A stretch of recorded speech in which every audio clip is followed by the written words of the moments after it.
Hello दोस्तों, आज मैं आप लोगों के समक्ष हस्तरेखा विज्ञान में संतान रेखा के बारे में अपने विचार आप लोगों के साथ साझा करना चाहता हूँ।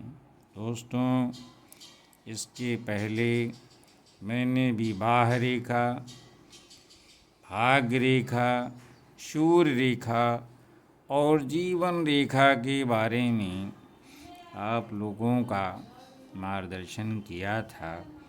उसी कड़ी में आज संतान रेखा के संबंध में, जिसके संबंध में लोगों को उत्सुकता रहती है कि हमारी कितनी संतान का योग है भी या नहीं है, तो दोस्तों आज यही विषय ले करके आप लोगों के समक्ष मैं प्रस्तुत हुआ हूँ। दोस्तों, अब आते हैं मेन अपने विषय पर। दोस्तों, संतान रेखा हाथ में हथेली पे कहाँ अंकित रहती है, इसी जानकारी को आप लोगों के समक्ष प्रस्तुत कर रहा हूँ। अब दोस्तों, मैंने एक वीडियो में आप लोगों को बुध पर्वत पर अंकित विवाह रेखा के बारे में बताया था। दोस्तों, ये है आपका बुध पर्वत। कई वीडियो में बता चुका हूँ, ये बुध पर्वत है और ये विवाह रेखा है। इसके बारे में विस्तृत रूप से जानकारी मैं आप लोगों के साथ साझा कर चुका हूँ। दोस्तों, आज विषय है कि संतान जो है कितनी होंगी, उनके बारे में आप देखें। ये चित्र आप लोगों के समझ दाहिने हाथ की हथेली है और इस पे जो मुख्य रेखाएं हैं, जीवन रेखा, मस्तिष्क रेखा, हृदय रेखा, और उसके बारे में पहले बता भी चुका हूँ। आज का रेफरेंस ज़रूरी नहीं है, आज ज़रूरी है एक संतान रेखा जो कि बुध पर्वत से संबंधित होती है। दोस्तों, ये है बुध पर्वत। जो लोग नहीं जानते, पहली बार हमारे समक्ष श्रोता के रूप में आए हैं, तो जान लें कि यही कनिष्ठा उंगली है। दोस्तों, ये छोटी उंगली, इसी कनिष्ठा उंगली के नीचे बुध पर्वत पर विवाह रेखा और संतान रेखा दोनों के बारे में जानकारी हासिल की जा सकती है। दोस्तों, अब आते हैं, देखते हैं कि क्या कैसे जानें कि कितनी संतान है। दोस्तों, साधारणतः विवाह रेखा के ऊपर जो खड़ी रेखाएं होती हैं उन्हें संतान रेखा कहा जाता है। ये काफ़ी महीन होती हैं। महीन मतलब बहुत बारीक, आँखों से दिखती नहीं है, बहुत पतली होती हैं, दिखाई भी देती हैं। तो इस कारण इन्हें देखने के लिए हमें क्या ज़रूरत पड़ती है? लेंस की आवश्यकता पड़ती है, दूरदर्शी, जिससे कि चित्रों को बड़ा देखा जा सके, उसकी कभी कभी आवश्यकता पड़ती है। इन संतान रेखाओं में जो बड़ी, गहरी और बिना टूटी फूटी हों, वे पुत्र को दर्शाती हैं। यानी कैसे? जो पुत्र किसे जानेंगे आप? जो बड़ी होंगी, गहरी दिखेंगी और टूट फूट ना हो उसमें, तो ये पुत्र को दर्शाती हैं। और दोस्तों, और जो रेखा उसी बुध पर्वत पे छोटी होगी, हल्की होगी और बिना टूटी फूटी है, तो वे पुत्री को दर्शाती हैं। अब आइए दोस्तों, चित्र में समझे कहाँ है ये। दोस्तों, ये बुध पर्वत है, ये है हमारा, देखें हथेली का चित्र, ये विवाह रेखा है, मैं पहले बता चुका हूँ। अब दोस्तों, इस पे देखें, मैंने बनाया हुआ ये ऐसे खड़ी खड़ी रेखाएं हैं, ये इसी से विवाह रेखा से ऊपर ही अंकित रहती हैं।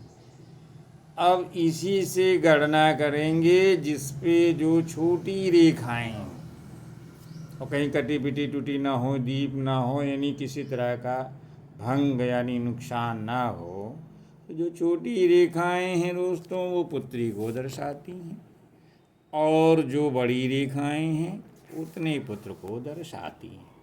ज्योतिष विज्ञान में एक नियम ये है कि बुध पर्वत पर रेखाएं देख करके संतान योग के बारे में भविष्यवाणी की जा सकती है। अब दोस्तों ये है कि कभी कभी हथेली सामने रहती है जातक की और उसमें रेखाएं दिखाई नहीं पड़ती, तो स्थिति विकट हो जाती। कैसे बताया जाए कि संतान योग है भी कि नहीं है, कितना है संतान योग। तो दोस्तों एक जान लेनी है कि पुरुष की अपेक्षा स्त्री के हाथ में संतान रेखाएं अधिक साफ दिखाई देती हैं। ये तो बड़ी संभव बात होगी भाई, पुरुष के हाथ में क्यों नहीं रहती। ऐसा नहीं है।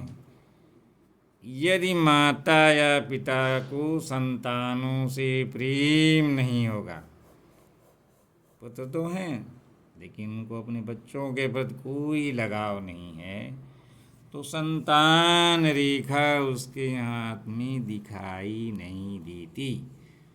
तब एक जो है ज्योतिष विवश फल बताने वालों के सामने विकट संकट खड़ा हो जाता है। तो पति और पत्नी दोनों का हाथ देख कर ही संतान योग कहना चाहिए। यानी जब दोनों पति पत्नी का हाथ आमने सामने रख करके तब निष्कर्ष निकालेंगे तो संतान योग सही उसका भविष्य किया जा सकता है। विवाह रेखा पर संतान रेखाओं को हथेली के बाहर से अंदर की ओर गणना की जाती है। जैसे दोस्तों ये है और इधर से हम काउंट करेंगे बाहर से अंदर की तरफ, इसी पर रेखा अंकित रहेगी। 1 2 3 4 जैसे गिनतियाँ हैं, अनुमान इसको पढ़ेंगे, कटा पिटा न हो, पूर्णतः क्लियर बना हो, तो ऐसे ही संतानों की गणना की जाती है। यदि कोई रेखा टूटी हो, मान लो अब इसी में कोई रेखा है, तो मैंने बहुत सिंपली सीधा बनाया, ये टूटी फूटी हो, छोटी हो, कट गई हो, दीप हो, तो इस तरह की रेखाएं नहीं होनी चाहिए। अगर हैं कहीं टूटी तो समझ लीजिए संतान की हानि होने की संभावना रहती है, या गर्भ में ही जो है संतान जो है नष्ट हो जाती है।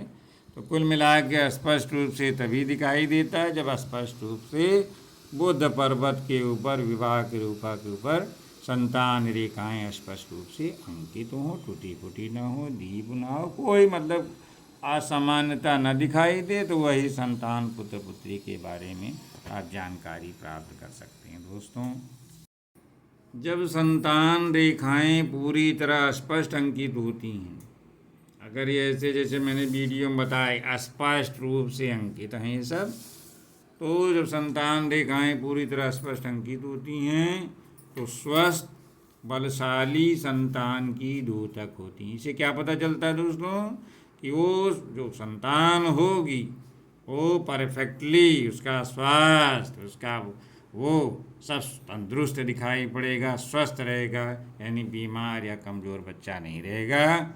और जब ये रेखाएं उसी का अपोजिट है कि धुंधली दिखाई दे रही हैं, बहुत ढूंढने पे मिल रही हैं, लहरदार हैं, जैसे रस्सी रख दें तिरछी मिर्ची, लहरदार दिख रही हैं, तो ये स्थिति इसके जस्ट अपोजिट हो जाती है। नहीं मतलब ये कि स्वस्थ नहीं रहेगा, संतान रहेगी लेकिन बच्चा जो है शारीरिक रूप से उतना स्वस्थ नहीं दिखता है।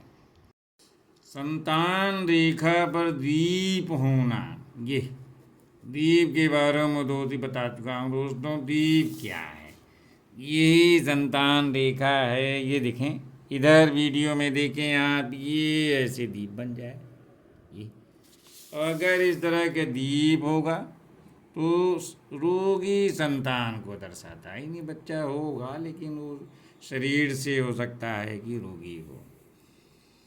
और संतान रेखा के अंत में दीप हो तो संतान हानि की संभावना रहती। जैसे मैंने दोस्तों इसको अंत में बनाया तो संतान हानि की संभावना है, यानी संतान को नुकसान हो सकता है। लेकिन अगर पहले है तो संतान रहेगी लेकिन संतान अस्वस्थ हो सकती है। दोस्तों अब कुछ नियम जान लें जो मेन है।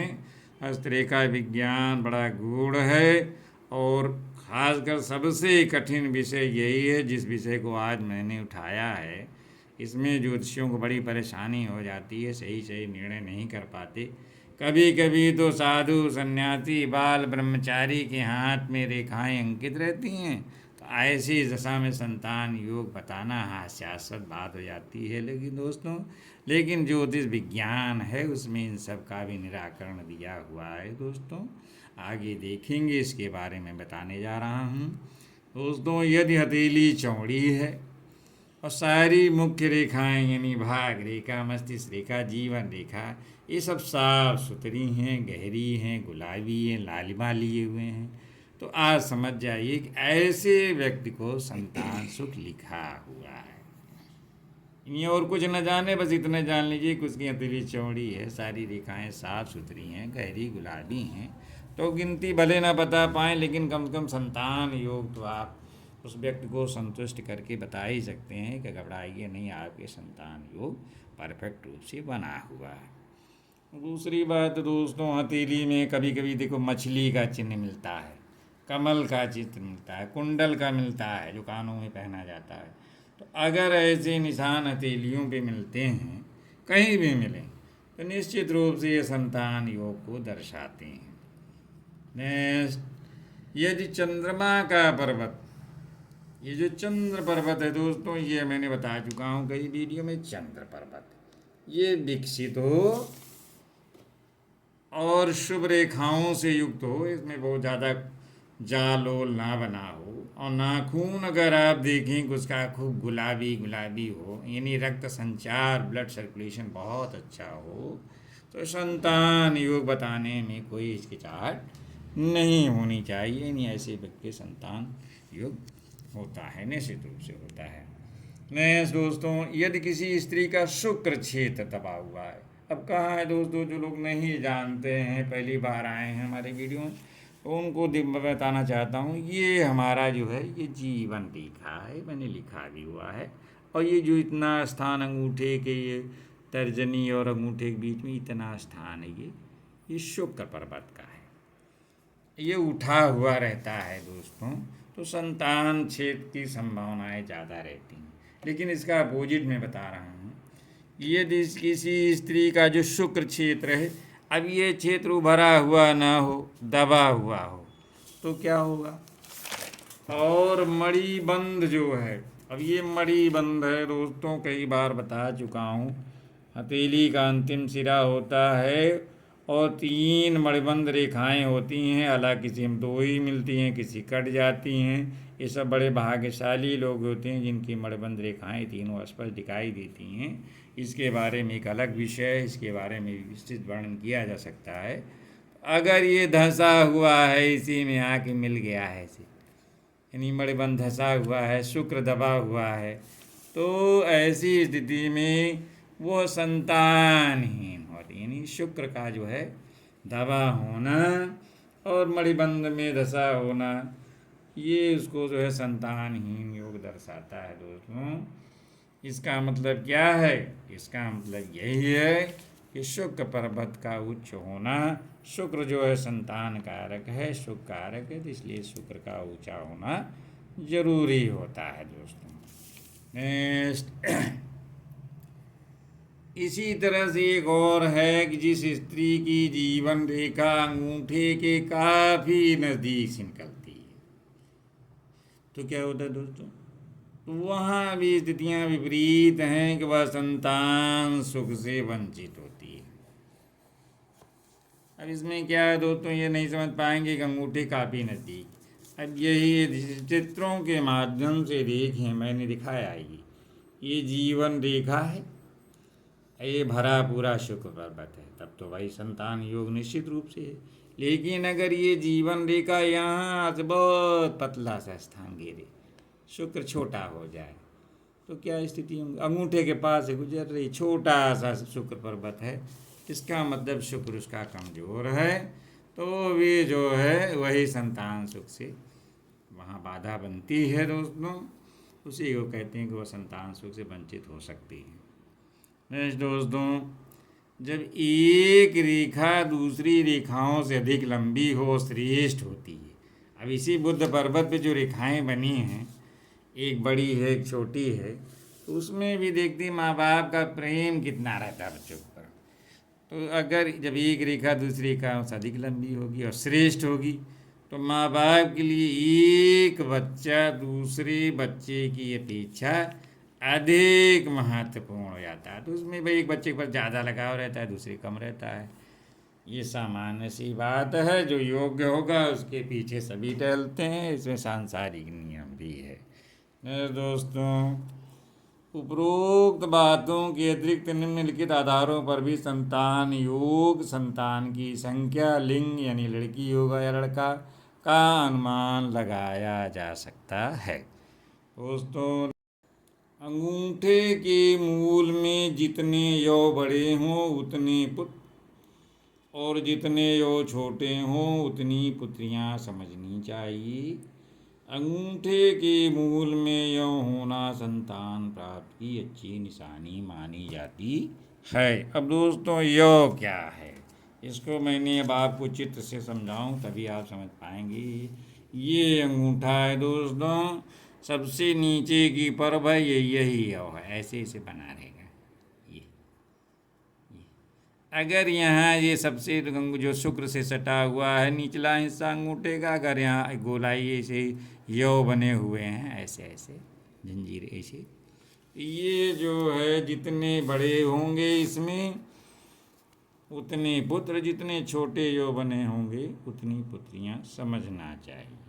और ये संतान योग को जो है पक्का मजबूत करता है, यौ है, तो निश्चित रूप से संतान की संभावना पक्का बनती है। अंगूठे के मूल में शुक्र पर्वत पर बाहर से जो रेखा भीतर की तरफ आती है वह संतान रेखाएं दर्शाती हैं। दोस्तों, कहाँ है ये? अंगूठे के मूल में, ये है मेरा अंगूठा, इसी के मूल पे दोस्तों प्राचीन भारतीय ज्योतिषियों ने बताया है कि इसी पे ऐसे ऐसे जो रेखाएं बनी रहेंगी, ये इसी से सपुत्र या पुत्री की गणना की जाती है। यानी अंगूठे के मूल में यौ से या तो पता कर लें, या तो आप इससे जो है ये जो शुक्र रेखाएं आ रही हैं अंगूठे के एकदम जस्ट पास, उनसे गणना की जा सकती है। हृदय रेखा और मंगल रेखा के बीच मंगल पर्वत पर बाहर से भीतर आती आड़ी रेखाएं भी संतान योग दर्शाती हैं। दोस्तों, अब मंगल पर्वत कहाँ है? ये कहीं से न पाएँ तो यहाँ देखें, अगर इससे बाहर से मंगल पर्वत बना हुआ है, बुद्ध के जस्ट हृदय रेखा होती है, उसी के नीचे मंगल पर्वत होता है। तो अगर यहाँ कुछ ऐसी रेखाएं आ रही हैं, ये भी संतान, कम से कम गिनती तो नहीं बता पाएंगे, लेकिन संतान योग उसके है, इसकी भविष्यवाणी की जा सकती है। हृदय रेखा के अंत में यदि दो रेखाएं ऊपर या नीचे निकलकर मंगल पर्वत पर जाती हैं तो संतान योग समझना चाहिए। दोस्तों, ये आपकी हार्ट लाइन है हमारी। अगर ये यहाँ आकर के ऐसे हो जाए, एक ऐसे, ये चीज़ यानी एकदम प्लेन ना होगा, हृदय रेखा इधर से ऐसे ऐसे बनती है। तो दोस्तों, अगर ऐसी स्थितियाँ हैं तो उनको समझ लें कि वहाँ भी संतान योग समझना चाहिए। अब भाग रेखा अगर कलाई के पास से निकल करके शनि पर्वत पर गई हो, अच्छी हो, अंत में ऊपर उठती जाए तो भी संतान योग होता है। यानी भाग्यशाली है अगर, तो संतान योग भाग रेखा से भी देखा जा सकता है। नेक्स्ट दोस्तों, कनिष्ठा और मध्यमा के बीच की पर्वत। अब कनिष्ठा और मध्यमा के बीच की पर्वत साफ सुथरी खड़ी रेखाएं हैं तो उस व्यक्ति को संतान योग कहना चाहिए। कनिष्ठा और मध्यमा, कनिष्ठा कौन है? ये है कनिष्ठा, इसका बीच का पर्वत, और मध्यमा का ये बीच का पर्वत। ऐसे अगर दोनों पे रेखाएं इस तरह दिखाई देती हैं दोस्तों, तो उस व्यक्ति को भी संतान योग जो है पुष्ट हो जाता है कि नहीं, संतान उस व्यक्ति की निश्चित रूप से होगी।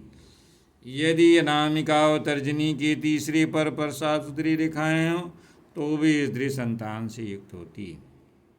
अब दोस्तों, सबसे बड़ी समस्या आती है कि अगर जातक यानी जिस व्यक्ति का हाथ देखने जा रहे हैं और कोई योगी पुरुष, शादी स्त्री है, ब्रह्मचारी है, अविवाहिता है और उसके हाथ में भी जो है संतान रेखाएं हैं, वो आप समझ जानते हैं कि योगी पुरुष है और ये साध्वी हैं, नी संन्यास धारण कर लिए हैं, तो संतान रेखाएं पाएंगे तो आप ब्रह्मी पड़ जाएंगे और वहाँ जाके फजीयत हो जाएगी।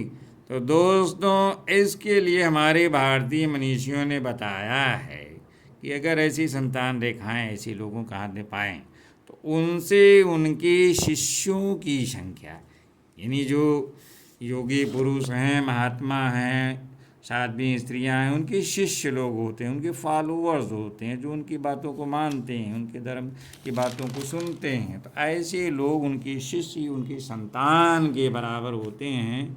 ऐसा भारतीय मत, भारतीय आचार्यों का है कि ऐसा बताना चाहिए कि इतने शिष्य आपके पुत्रवत होंगे। वही इसलिए उसमें भ्रम नहीं पालना चाहिए कि संतान योग इसमें कैसे बन गया। व्यक्ति अविवाहित भी है, संतान योग भी है, निश्चित रूप से उसके शिष्य की संख्या उससे करना की जा सकती है।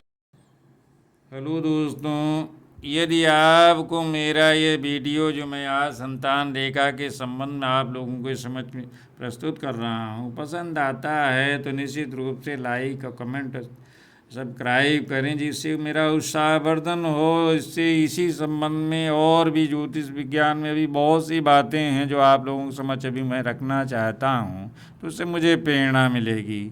अब आइए दोस्तों देखते हैं, यदि बुध छेद पर बाहर की ओर स्पष्ट रेखाएं दिखाई दें तो संतान शीघ्र होगी, ये समझना चाहिए। यदि रेखाएं भीतर की ओर दिखाई दें तो जातक की आयु जो है वो 30 वर्ष हो जाने के उपरांत ही संतान का जन्म होता है। यानी ये कि इसको कैसे समझेंगे दोस्तों, ये जो है बुद्ध पर्वत पर है, अगर ये यहीं स्टार्टिंग में रेखाएं मिल जा रही हैं तो समझ लीजिए संतान योग पहले होगा। अब जो इधर इधर बढ़ती जाएंगी दाहिनी तरफ तो निश्चित रूप से वो 30 आफ्टर 30 की उम्र के बाद संतान योग समझना चाहिए। संतान के संबंध में पति पत्नी के हाथों का तुलनात्मक अध्ययन करके भविष्य बताना चाहिए। नहीं बैठे किसी एक का हाथ दे के लोगे बताने, बस इसमें अपना उपहास के पात्र बनेंगे। तो इसलिए लिए दोनों का हाथ पति पत्नी का देखना चाहिए। वो आजकल तो नहीं देख पाते, दोनों का फ़ोटो मंगा लीजिए, कंपेयर कर लीजिए अगर किसी पास समय नहीं है, उसके बाद शांति से उसका भविष्य बताइए। दोस्तों नेक्स्ट, यदि जातक का शुक्र छेद अधिक उन्नत होगा, ये मैंने पहले बता चुका हूँ। शुक्र जो है संतान का प्रतीक है, शुक्र कारक है, तो अगर शुक्र जो है अधिक उन्नत हो तो संतानें अधिक होती हैं। प्रयोग परिजात के अनुसार अंगूठे के मूल भागों में जो स्थूल रेखाएं होती हैं उन्हें पुत्र रेखा और जो सूक्ष्म रेखाएं होती हैं उन्हें पुत्री रेखा समझना चाहिए। दोस्तों ये मैं पहले भी क्लियर कर चुका हूँ। यही स्थिति है, ये अंगूठे के मूल में जो रेखाएं बड़ी होंगी वो पुत्र को दर्शाएंगी और जो छोटी होंगी वो पुत्री को दर्शाएंगी। इसकी गणना करके संतान रेखाओं के बारे में संख्या और उनके स्वास्थ्य के बारे में बताया जा सकता है। दोस्तों अंगूठे के मूल भाग में पाए जाने वाले यव चिन्ह संतान सूचक होते हैं। दोस्तों यही है यव चिन्ह, मैं बता चुका हूँ। अगर ऐसी स्थिति दिखाई देती है तो आप निश्चित रूप से 100% बता सकते हैं कि आपके संतान योग है। प्रसन्न होकर घर जाइए, भगवान का नाम लीजिए, आपके संतान योग है, वंश आपका चलेगा। सभी लोग इसलिए परेशान होने की ज़रूरत नहीं है। और जितने ये बड़े यव होंगे उतने समझ लीजिए पुत्र होंगे और जितने यव छोटे होंगे उतनी पुत्रियां होती हैं। धन्यवाद। जय बजरंगबली। दोस्तों मेरा ये आज का संतान रेखा के संबंध में वीडियो कैसे लगा, इसको आप लोग कमेंट करके सब्सक्राइब करके मेरा उत्साहवर्धन करें, जिससे मैं ऐसे ही और वीडियो बना करके आप लोगों के समक्ष प्रस्तुत कर सकूं। दोस्तों, इसके पहले मैंने जीवन रेखा, भाग रेखा, संतान रेखा के संबंध में जो वीडियो डाला था, उसमें दर्शकों का, आप श्रोताओं का बड़ा मुझे सहयोग मिला। मैं इसीलिए दर्शकों का आभारी हूँ, धन्यवाद करता हूँ कि उन्होंने मेरा उत्साहवर्धन किया। ऐसे ही दोस्तों मेरे वीडियो को देखते रहें, लाइक करें, कमेंट करें। जो भी कमियां हों उससे हमको मार्गदर्शन मिलता है कि आप लोगों की से प्रेरणा मिलती है। अगर आप पसंद करते हैं तो आगे इसी तरह से और भी चीज़ें मैं आप लोगों के समक्ष प्रस्तुत करूँगा। धन्यवाद। जय बजरंगबली।